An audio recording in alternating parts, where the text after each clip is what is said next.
So guys, you've done all this work, you've got them at the table, or you've got an accepted offer and you're negotiating through these things. Guys, this is where we talk about, this is all about the prep and knowing who you're talking to, right? You have to do a presentation. You just don't look at the offer and do it. You need to do a presentation. Think this through of what it should look like. It's the meeting before the meeting, right? This is where you ultimately get paid or not. Yeah. and then stick to the facts and remain objective on it, right? Don't add that drama we talked about. Don't react with hostility, right? Hear them through of what's going on. Prepare mentally. Well, who are you dealing with, and what are you dealing with, right? You want to expect the best and prepare for the worst. So if you know there's things that could be sticking points, you know, that they're questioning the appraiser, or the issue with the appraiser, or the type of financing, figure out what those things are and back those up with facts, or how maybe to work through those. Think of what those are and work through them in advance, not just sit at the table and say, oh, now. Look at your original notes.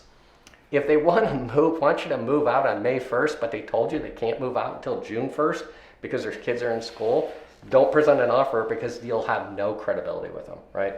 When they told you, when they initially listed, look at those things and how that works in your presentation. Maybe even try to overcome them in advance, right? Don't criticize or belittle. You know, we have a low offer. I think the biggest mistake people make is when they actually talk about the offer. The agent will call and say, I have a low offer, or they're apologetic. No, they wrote an FHA offer and they say, well, it's FHA, but maybe start it with, I have the buyer for your house and all the positive things about your buyer, and then you go to that, because now you've made an issue that isn't there. Just what are the other basic things, Dennis, that you think are just there that really make the difference? Well, I think that if there's a common theme to this, it's do the offer presentation, prepare the offer presentation more than anything. I think you should have a half hour or more to do the research, to figure out who you're dealing with, to structure your presentation.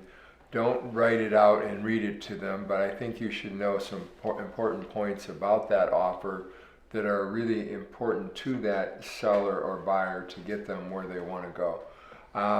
You know, this isn't necessarily right in the offer presentation, but I think whatever credentials or titles that you have, your general reputation, your appearance, these are all things that play into your credibility, and the more credible you are, the more that you're going to be able to influence the transaction. Another one that we did want to mention in wrapping up is to avoid large, immediate, and unnecessary concessions. Okay? If you've got a seller who doesn't necessarily have to move, don't let them snap at an offer right away. Okay? Take your time. You know, you might even give it an extra couple of days. So you have to adjust depending on who you're dealing with, and keep in mind that you have a fiduciary responsibility to get them where they want to go, but in the best shape possible.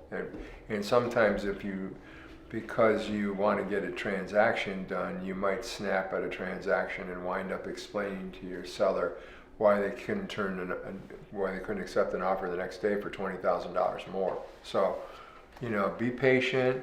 Get with your manager, get with your broker if you're in deep water and you don't know what you're doing. But I'll tell you guys, if you take half of the stuff that we've shared with you in the last 52 minutes and just run with it and use it as a checklist, maybe take some time with it, play the videos, it's going to make a huge difference in your life. These are things that we learned over decades of mistakes and, you know, correcting course and stuff like that. You know, they have a saying that if you're in a jet and it's off by 1 degree, by the time you get to Hawaii, you're 1,000 miles off course, okay? So these are things that we've learned over the years to get you where you need to go. And we learn them all, sometimes the hard way, sometimes 4 or 5 times before my thick head would go, oh, I think I got to do something different here.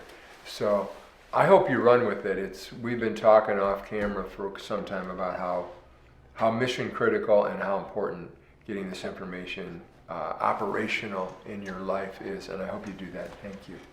Awesome. And thanks, Phil. You did a great job. Right? Awesome. Okay.